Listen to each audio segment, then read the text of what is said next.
So croeso I y drydydd sesiwn o gynhadledd Hybu Cymru. Dyn ni'n mynd i drafod masnach a masnach deg. Welcome to the third session in this part of HCC's conference, where we'll be discussing international trade and obviously looking at as well as whether it is a level playing field. This has all been brought about due to Brexit. I'll introduce myself. I'm Rhys Morgan. I sit on the HCC's board as a director, and I work as procurement director for KEPAC. So during the session, please put your questions into the chat or into the question sections, Q&A, and we'll address those at the end. And if there are any questions that we can't address, we'll come back to you directly via email after the end of the session. So I'd like to introduce Paul McGrade for this, the panelist for this session. He's a senior counsel at Lexington Communications, leading on trade and regulatory issues. He's a former diplomat and the EU advisor to two prime ministers at the Cabinet Office, the Foreign Office and the European Commission. He's also been negotiating and bill manager on the EU Lisbon Treaty. Paul now advises on a range of global companies. He's an advisor then to a range of global companies on post-Brexit trade and regulatory issues, and writes and comments regularly on these issues in the media. So Paul, I think over to you for some presentation, and then we'll have a chat and a discussion really on trade and the issues we're facing into the future. Thanks a million, Rhys, and really delighted to be talking to everyone this evening. I'm conscious that this is the end of a long day's conferencing, so I'm not going to take you through a slideshow. I'm going to try and keep this fairly high level and focus on the politics, and maybe try and give a little bit of a guide to what might happen over the next few years in UK trade policy. So I'm going to talk about what's driving the aims of UK trade policy, what countries the UK government is targeting for trade deals, and what countries it thinks are a little bit too difficult this side of a UK general election. In terms of content, what kinds of things it is prioritizing in trade deals, and also how to influence this government on trade policy. I'll also at the end say a word about the EU relationship, because that's also a trade deal, even though this government often doesn't put it in that category. And it's a trade deal that can be improved. And the improvement of that trade deal, you know, is probably a priority for this sector. So I'll try and keep my remarks brief to about 20 minutes or so, and that should leave, I hope, enough time for a good discussion and questions that come up. So before I get into the substance, I think there's one point that's really worth remembering in this, which is trade policy is new for not just the ministers, but for the officials as well. No one's done it before the last kind of 2 or 3 years, because for the last 40 years it was done by the European Commission out of Brussels. So people have been learning as they go along over the last kind of couple of years. And in terms of the ministers directing it, a lot of them were outsiders to government until Boris Johnson became Prime Minister. So a lot of them didn't have government kind of ministerial experience at any level, hadn't dealt with the EU professionally, hadn't been involved in sort of state-to-state negotiations before. And a lot of them came from a campaigning vote leave background, and they brought that kind of campaigning approach. So a lot of them started with instincts that if you could just get out of the EU and its sort of protectionist approach as they saw it, then free trade deals would be relatively straightforward and relatively quick. And I think learning that the reality is different has been, you know, a tough learning process for ministers and officials. And I think there's been, you know, what they find is that trade talks are a contested scrum. And if you're a middle-sized power like the UK, you're in that scrum with the Welsh pack from the 1970s, and it's not fun. And they're also learning, I think, that if you don't have a domestic consensus on what you want out of trade policy, that also makes negotiation more difficult, because you've got to keep looking back over your shoulder at the political pressures back at home. And that learning, which is hard learning, is driving, policy change and kind of government reflection. And we can talk a little bit about that, because that learning process is going to keep continuing as they negotiate. So that's a bit of context. What are the aims of UK government trade policy? I mean, the real aims. So I've got 5. The first is speed. So getting some trade deals done quickly is important, because ministers have made it a kind of political virility test of Brexit. It's a demonstration of the success or otherwise of Brexit, that you can do deals quickly, and the government will pay a price for that in terms of the substance. Speed matters. It doesn't matter to the trade negotiating partners. It doesn't matter to the Australians or New Zealanders. They're not under that kind of political pressure. The second aim is political sellability, by which I mean, is it sellable to the kind of general public? Not, is it sellable to key stakeholders in the economic sectors affected by trade deals? This is a government that puts a lot of emphasis on focus grouping its policies and its kind of general approaches and tone. And what they find from the focus grouping is that in the abstract, the ordinary voter, certainly in England, is pretty positive about the idea of trade deals with old Commonwealth dominions like Australia or New Zealand, and fast-growing East Asian economies that are far away. It's much less positive about the really big economic players like the US, China, India, Brazil. So that's the second one, political sellability. The third is Brexit benefits. They want to show that trade deals deliver, benefits, that it was supposed to be a core benefit of Brexit in the first place. And in practice, I think that means showing that the UK can do deals with countries that the EU couldn't, or that it can get things in the content of those deals that the EU couldn't. And again, the government will pay a price in kind of terms of what the other negotiating trade partners want, in order to be able to say, we got something the EU hasn't. Fourth, not too much tongue-in-cheek, is taking back control. And that means taking back control for central government in Westminster, and particularly control for ministers, for the executive. Because we've seen through the Trade Act and the Internal Market Act that the government has really marginalized the role for devolved governments. And we can come back to, the Internal Market Act and what it means for the markets in Wales and Scotland. But we've also seen that the government has really restricted the role of the Westminster Parliament. So almost uniquely among developed economies, they get almost no say on trade deals, certainly as negotiations are starting and as they're progressing. All they get is right at the end of the process. They could say no, but they have to do that on a 21-day rolling basis.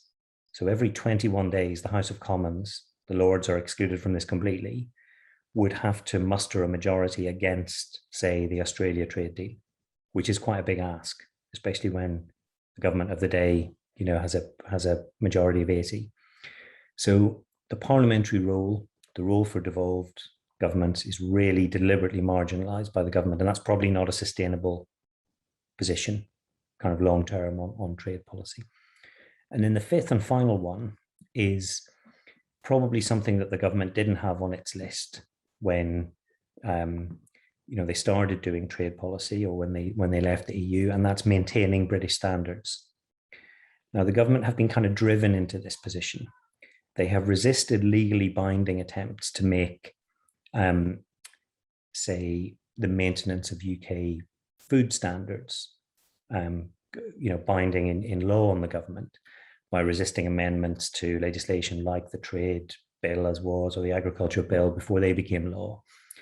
But ministers haven't found, and ministers, I mean sort of central government in London, they haven't found any answer to the kind of concerns that are raised by farming representatives, by environmental NGOs and so on about standards, other than to make a political commitment that British regulatory standards won't be lowered in order to secure trade deals. And that's only a political commitment. We will have to look at the detail of these trade deals when they're actually finalized and published to see, how far that's maintained. But that's the political space they've been kind of pushed into. And I don't think that's going to change, this side of the UK election. So those are the aims that really drive government trade policy in London. What does that mean in practice? I think in terms of countries, it means getting the Australia and New Zealand trade deals done. The Australian one in particular is not a done deal yet. They probably will be done next year. Then next on the government's list are joining the Trans-Pacific Trade Agreement. That's the CPTPP, if I get that right. And then new deals with Canada, the Gulf states, the Gulf Cooperation Council, and maybe Mexico. And what former colleagues of mine who are in Department for International Trade now in London say they would be delighted if they got that list agreed before the next UK general election. So 2023, probably at the earliest 2024. It also means in terms of countries that there'll be no US trade deal and no tears shed in number 10 Downing Street about that, because it's just too difficult in terms of the domestic politics, what the US would demand. So even if you had a US president who was really prepared to try and drive through a US trade deal, and even if they had authority from Congress to do it, which they don't anymore, the domestic price of accepting US food standards and things like access to NHS data would just be too big. So, Downing Street doesn't shed any tears over that. I think it also means no trade deal with Mercosur, so including Brazil. Obviously nothing with China. That's just kind of too difficult. India being in a pretty slow lane, talks starting maybe, probably early next year, but probably not going anywhere very fast. So there's a fairly short sort of country shortlist, I think, of what this government wants to do before the election, and everything afterwards is in the too difficult category for now. In terms of the content, I think those aims mean that the government is finding it really hard to maintain the starting point of everyone's a winner from trade deals. That effectively there are no trade-offs, because that was the sort of spin originally. The sort of, as the concerns become more specific from farming community, from environmental groups and so on, and you start to see that maybe the Australians don't want to sign up to some of this, or maybe some of the farming practices in Australia and New Zealand aren't going to change through trade deals or whatever it is, it becomes more difficult to kind of hold that line. But in practical terms, it's clear that the government is prioritizing tariff-free as its top kind of priority in content, and therefore it's effectively opening the UK food market by removing tariffs and, in practice, removing quotas, raising them so high that exports probably won't reach those nominal ceilings. And the only kind of protective bit around that is a degree of phasing in, but even that is not as strong as it looks. And that sets a template. That's where the Australia and New Zealand deals are. That's what has unlocked agreement in principle on both of those. That sets a template then that will be hard to roll back from in any of the other deals that I've talked about. So that's where we are right now in terms of government aims. How is that going to shape the future on trade deals? So one element of the future that looks pretty likely to persist for for quite a while is high trade barriers with the EU, which always used to be, the biggest market for British food. That's now an established reality because of the very thin trade deal that we have with the EU. And it's having the impact that everyone expected that it would. So for the first time, I think this year, and there might be a COVID element in this too, it's not so clear, the EU was not the UK's biggest destination for food exports on some measurements. And that's pretty unprecedented given the geography. So it shows the impact of those trade barriers. And the Office for Budget Responsibility, which is kind of independent of the Treasury and of the government generally, estimates that trade between the EU and the UK will fall permanently by 15% because of the trade deal. And that's pretty much what the figures bear out so far. So that looks like a pretty safe projection at the moment. There's no big political kickback against that, certainly that the government are feeling.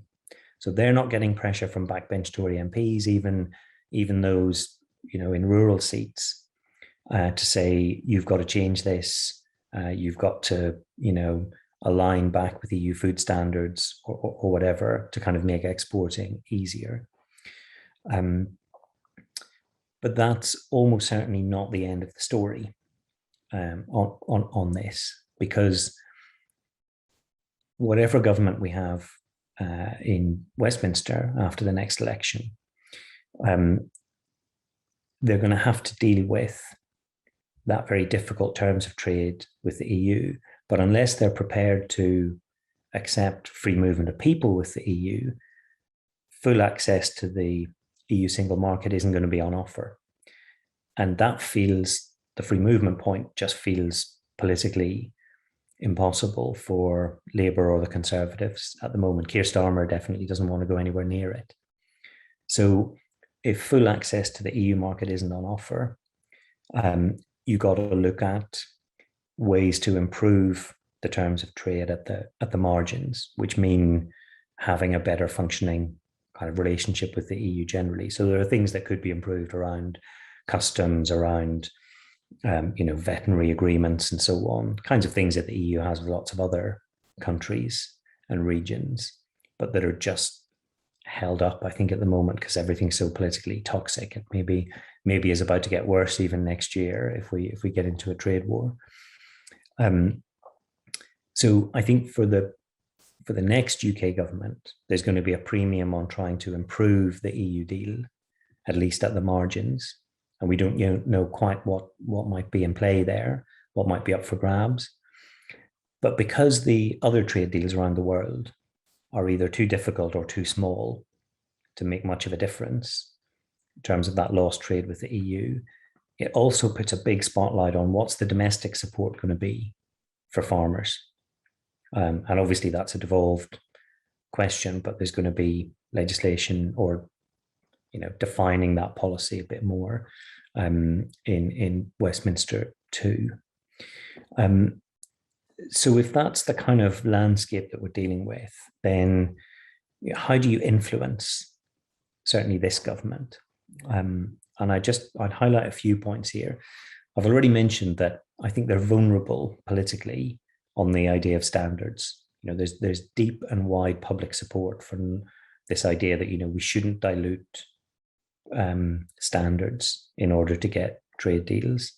I think farming representatives have really managed to entrench that in kind of public consciousness, and they've forced government onto the back foot on it. So that's now a political commitment, and other sectors are trying to do the same thing. The government is really uncomfortable talking about standards in respect of trade. It's happy to talk about things like innovation, but not standards. It doesn't want to have that conversation. So that is a fruitful area for people trying to shape government policy. The government also needs to show some export benefits for farmers in particular, given the trade barriers that have gone up with the EU trade deal. So there is a lot of resource and priority being given around the UK network of embassies and missions around the world, in the Department for International Trade and so on increasing exports. So there is something to tap into there, because they are really keen to show that, you know, there is an upside from this. It's not just the New Zealand or Australian farmers who are kind of going to win, and farming is totemic. I think in this, it's the way the media frames this discussion too. The third point is that a group of people that this government really does listen to is backbench Tories, and they represent most of the rural seats in England, at least. So if they raise concerns, you've seen this government in London U-turn often on issues where they've got a bit of backbench pressure, often at quite short notice. It's not happening yet, because the Tory MPs in particular are not putting that kind of pressure on. But, you know, we haven't really done any trade deals yet. So it's still there. And I think as the questions about the domestic support package become sharper, and it's clear that those trade barriers with the EU are persisting, you know, the pressure may well build. So it's not, you know, things can change quite quickly with this government there. The fourth point is that the parliamentary scrutiny, certainly in Westminster, won't always be this limited. You know, it's just not a sustainable place to stay. There's pressure in Parliament, and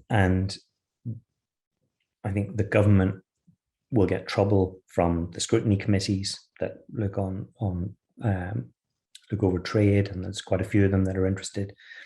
But fundamentally, it just helps your negotiating position if you've got a consensus at home and you can say things like, that's never going to get through Parliament to your trade partners. And everyone else, all the other trade kind of negotiating countries, are in that position already. You know, they have a domestic consensus, and they use it as negotiating leverage. The fourth point is that campaigning has to be part of the agenda for anyone looking to influence this government. It does worry about campaigns. Those can change the weather too. And it has to be something that, you know, farming representatives or any sector is prepared to consider and run with at times on kind of particular issues. We've seen it on things like animal welfare, where again, the government wants to give a bit of a lead. They're going to feel, I think, quite vulnerable on net zero over the next few years. So, you know, how farming is contributing to that is going to be part of a positive narrative, but it's also, I think, relevant for campaigning. And then finally, there is sort of positioning with the government almost as a trusted insider. There are DITs, expert trade advisory groups, which, you know, some of the people in this audience probably be represented on. People will have their own experience of that. In my experience, this government only really listens to people that are prepared to say something positive about things it cares about.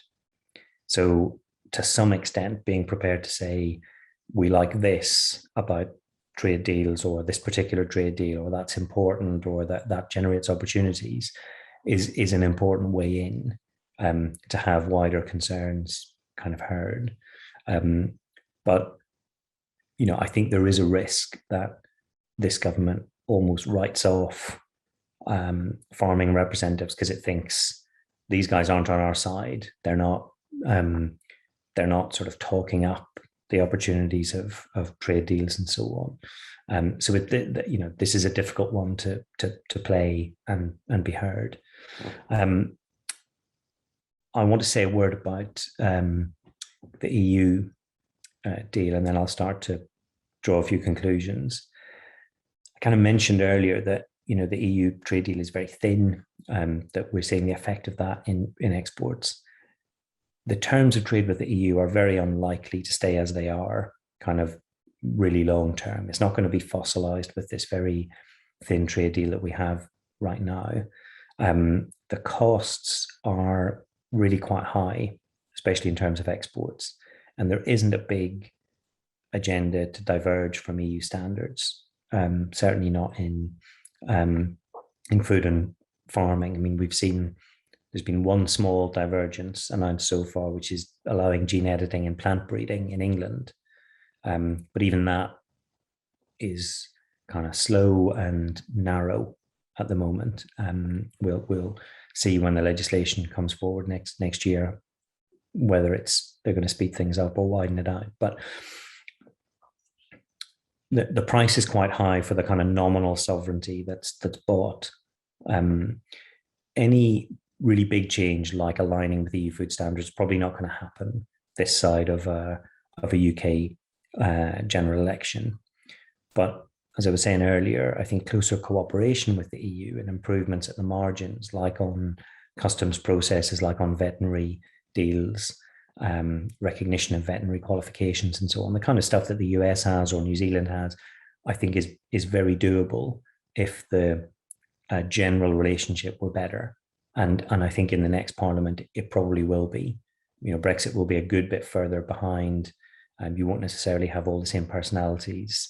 There might not be much election mileage to be squeezed out of, a Brexit kind of culture war. And I just think the balance is going to favour closer cooperation. The way that comes about might be through some big step like regulatory alignment, or it might be through more sectoral cooperation. And in that case, it's going to be important to be engaging with government on why your sector should be a priority and what needs to happen in the sector. So if it is going to be more of a Swiss style approach, we want farming to be right up there, kind of on the list. And then I'll just say a word about sort of level playing field in two aspects. So I think the government feels on the defensive about the argument for level playing field because it's so hard to argue against. It is an instinctively kind of compelling and attractive argument when farmers anywhere in Britain are saying, we just want a level playing field, or any sector, actually. But until we start to see the detail of the Australia-New Zealand deals, which are not done yet, I mean, it's only agreement in principle, we won't be able to see whether it really is a level playing field or where it's unbalanced. I think it's going to be really important then to be telling that story. If there are places where the level playing field, is uneven, then that needs to come out through parliamentary scrutiny, potentially through campaigning, through engagement with government, backbench MPs, all the things I talked about that can influence the government and be highlighted. And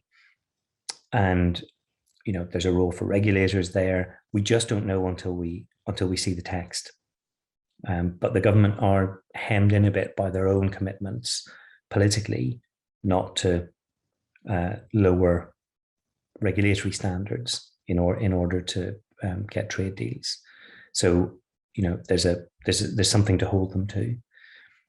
There's another aspect of level playing field that I think we already do know a bit about, which is sort of level playing field across the nations. And there it's pretty clear that the playing field has been unbalanced a bit, right? So the Internal Market Act makes clear that if a product is legally on the market in England, it has to be accepted in Wales or Scotland.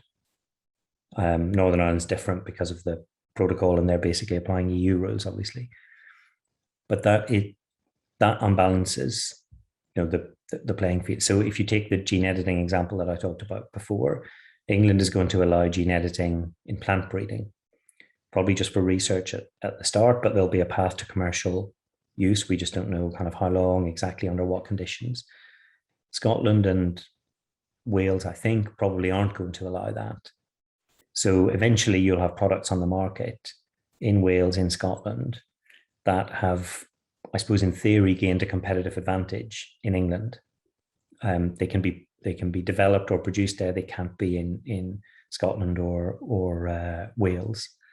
And that I think is going to cause problems kind of further down the line, especially if we do get any controversial trade deals. If we find that the level playing field and the content of a trade deal with, say, Australia is a bit imbalanced, or if England starts to diverge significantly from EU standards and the Welsh or Scottish governments don't want to do that, then you're really going to see that, that internal market is quite weighted towards England. That will probably, I'm sure we'll see legal challenge. I know with a lot of the clients I work with at the minute that it's an issue for them. They want to understand how different is this going to be on either side of the channel. Is it going to be different again in Cardiff or Edinburgh? And how do we handle that? So it's going to be a factor in commercial planning and investment and so on. But the law is pretty clear. Northern Ireland's its own case, and I do a lot of work with the business groups there. But unless anyone really wants to get into that, it's a fairly complicated kind of setup. But they will obviously have the benefit, in one sense, that they that anything that doesn't meet EU rules can't enter their market. So if there is some level playing field imbalance in terms of what Australian or New Zealand, for example, farmers are able to sell into Britain, they won't be able to sell it into Northern Ireland if it doesn't meet EU rules. It's different. And again, that will just fuel, I think, some of this internal level playing field UK concerns. So look, a few conclusions, because I've talked plenty here already, Priest. It may feel bad right now in terms of how open the Westminster government are to listening to anyone on trade deals, but I've got 4 kind of bits of hope for everyone. The first is, I think there aren't going to be many really big market-changing trade deals before the next UK election. There's the ones I mentioned, but the really big, potentially game-changing ones like the US are just in the too difficult category, either for our domestic politics or theirs or both. Second is that the take back control kind of aim of this government is not a sustainable place to be, and it will change. So the marginalized role of devolved governments and the Westminster Parliament, that will change over time, I think, just because it's not in any government's negotiating interest to have big divisions at home. They need more of a consensus if they're going to negotiate effectively. The third point is, as I mentioned, the EU deal won't stay fossilized as this very thin deal. It will improve. It will get closer, I think, in the next Parliament. How far that goes, though, depends on what's politically acceptable, to in England, essentially, if we're really brutal about it. So I think my concluding point is there's going to be a lot to play for here over the next sort of 3 to 5 years, even beyond, maybe over the next 10 years. But this is all new, as I was saying at the start, and it's new in terms of public opinion doesn't think about this in the way they do in the US or Australia or New Zealand or even in France. But that will change. And farming has this kind of unique position, this unique kind of, I think, hold on the public imagination that gives tremendous leverage potentially to shape that over the kind of medium and longer term.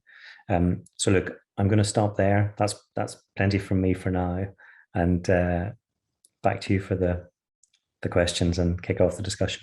Thank you, Paul, for a very comprehensive overview for a field that's a very large one, really, and there are a lot of variables as well. We've had several questions coming through.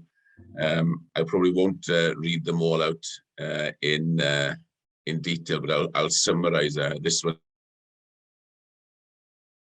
from Mike Gooding, looking really at commenting really on how difficult it is to influence government, and asking really, what should our tactics be and our strategy be in terms of having those, where should we really prioritize in having an influence over the government, really? You've mentioned a number already, but what do you think is the main one then, if I can summarize it?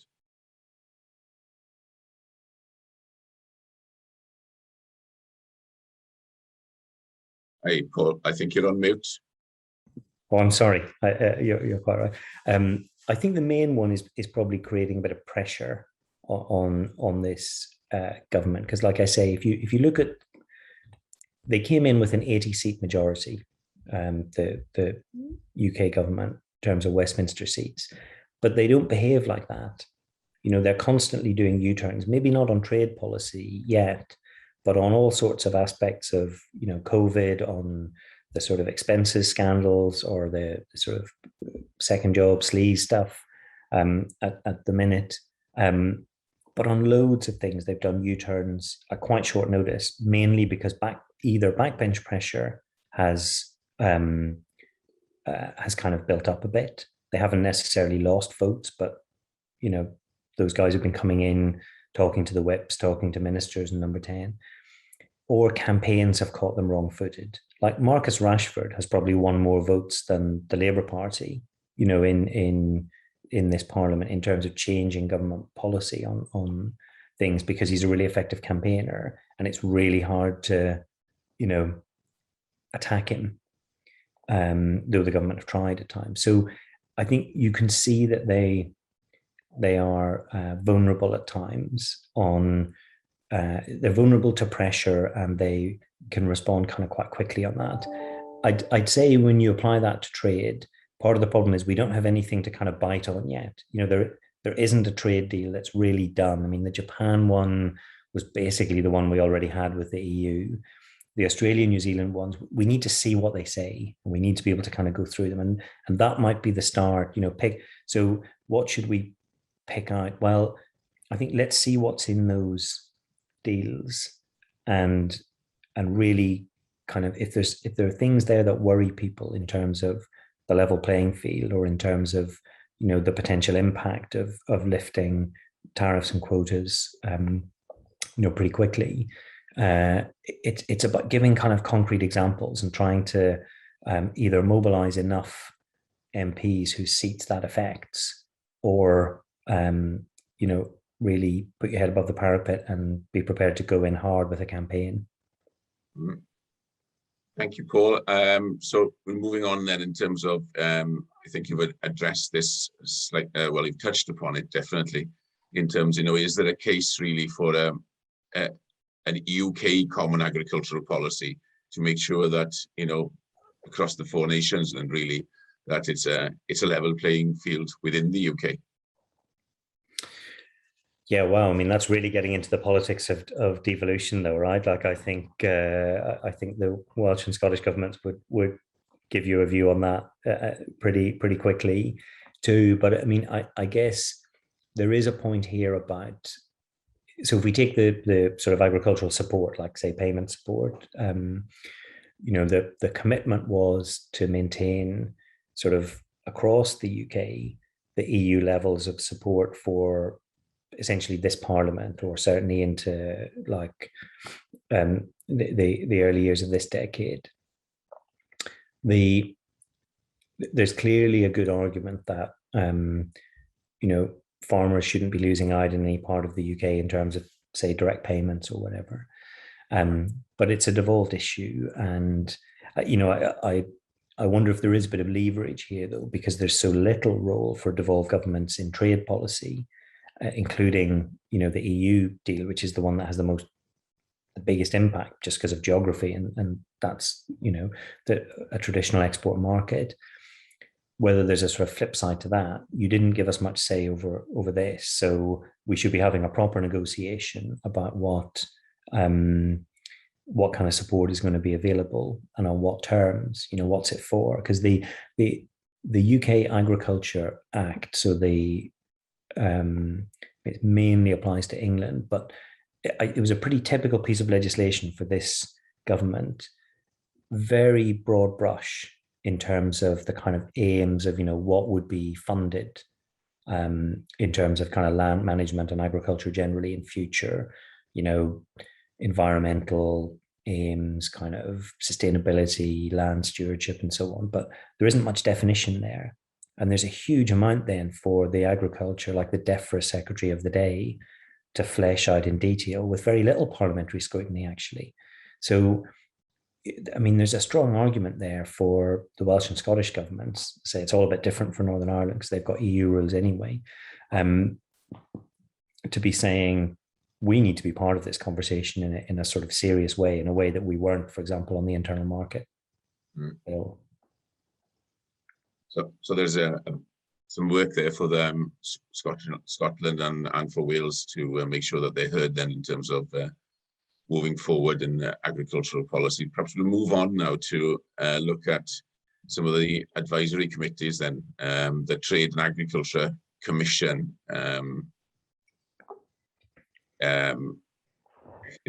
what influence is that going to have really?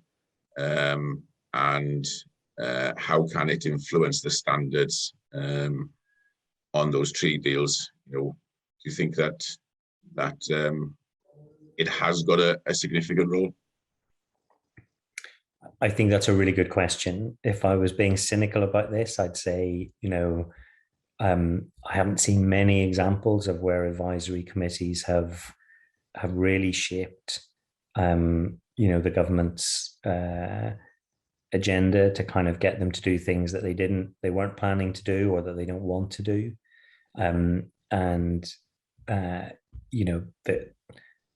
This government tends to appoint, quite a few people who agree with it.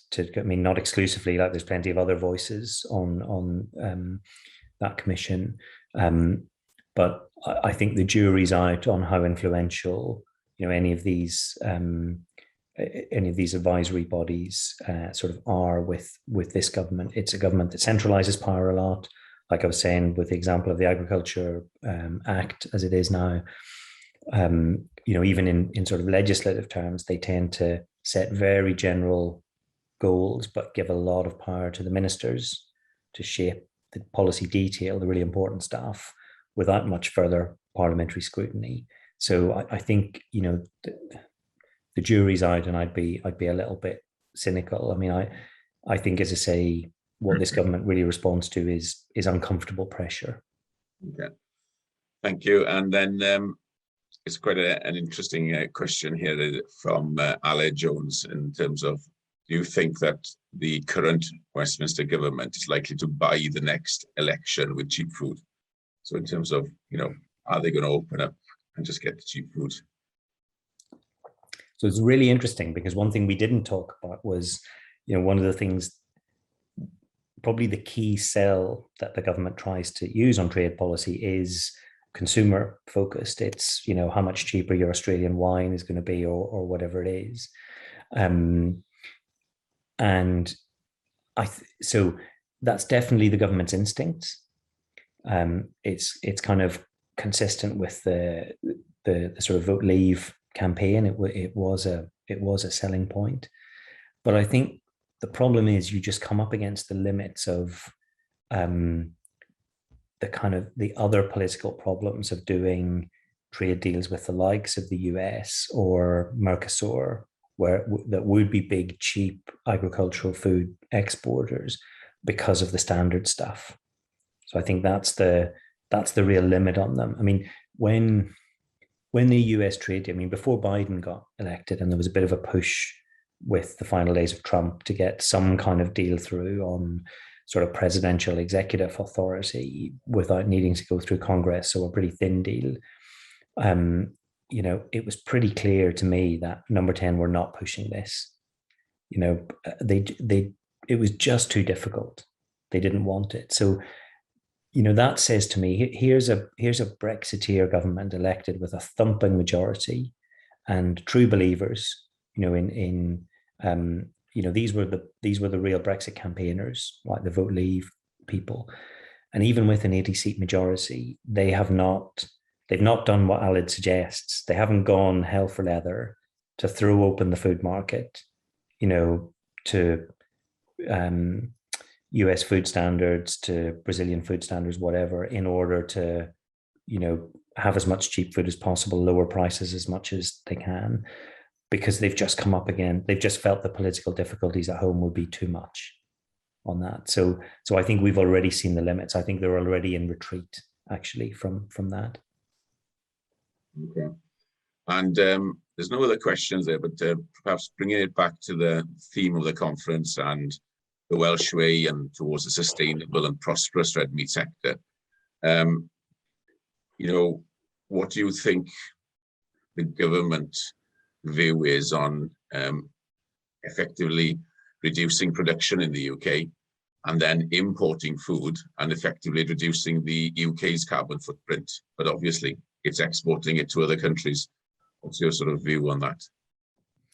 Yeah, so I think the government doesn't have a clear strategy yet. The UK government in London, it wants to do a lot of things that are slightly contradictory.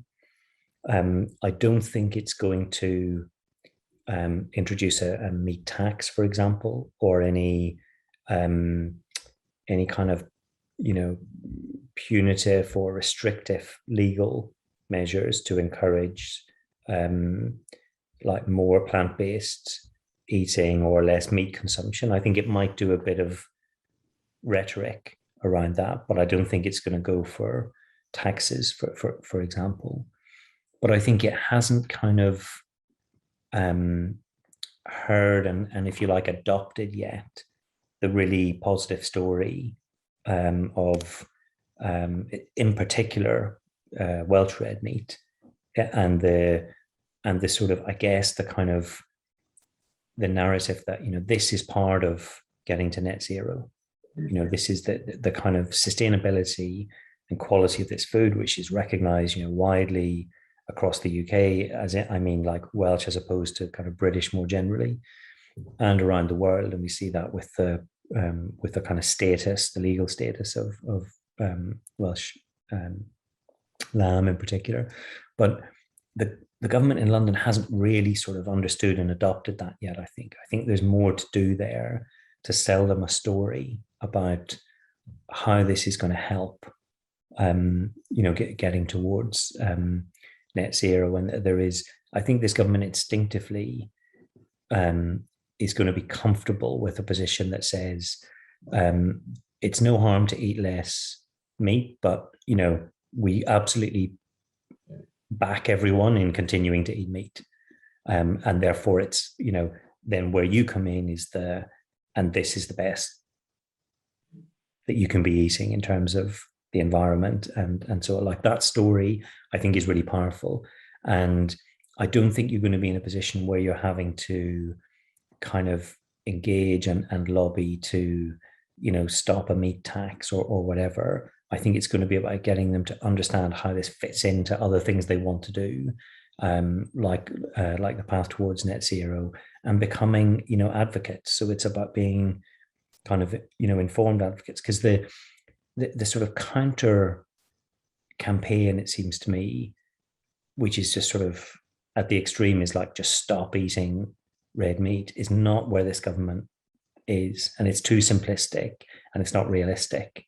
And I think the government is going to be much more comfortable in a place that says, we want to promote the best and most sustainable kind of red meat. You know, people are going to eat it. They should absolutely, you know, here's the best that you can have, and get them to try and adopt a bit of that and push it. And then, as I was saying, in terms of the export side, there's an embassy network around the world and DIT people in all those embassies, as well as sort of regional trade commissioners and people in London who are being told they have to increase exports and show a bit of benefit and show a bit of love to the farming sector. So, you know, use them. Thank you, Paul. And I think we'll bring it to a close, but I think what is quite clear that there is opportunity for us to influence, be that as Habiki Cymru, Welsh government and Scottish government, as well as the rural MPs as well in England. I think you've given us hope that there is a genuine opportunity to influence. I think you'd agree with me on that one. And I think there are a lot of things that need to be looked at holistically. I think this conversation has highlighted that in terms of sustainability, looking at it from agriculture and what it contributes to biodiversity into society as well, and a lot of goods that are delivered for society that perhaps looking at it from a single point of view doesn't really give the true reflection, really. So with that, I'd like to thank you very much for giving your presentation and answering the questions. It's a moving situation, and it's an opportunity for us all, I think, across the industry to influence and get what we want so that we can trade. And I don't think we're afraid of trade as long as it's on a level playing field, and it's the opportunities are there to trade in a fairly easy way as well, without non-tariff barriers creeping up, which we've seen potentially recently with France as well. So thank you for that. I'll bring the session to a close then, but I'd like to thank all the contributors to this evening's Hybci Cymru conference, and remind people that there is an opportunity for you to register for tomorrow. It looks at a very interesting sessions ahead tomorrow. Please register for those. Obviously, there's social media. If you use the hashtag conference or hashtag Cynhadledd HCC. So thank you very much for joining us this evening. And this brings the HCC session for this evening to a close. Thank you very much. Diolch yn fawr iawn i chi.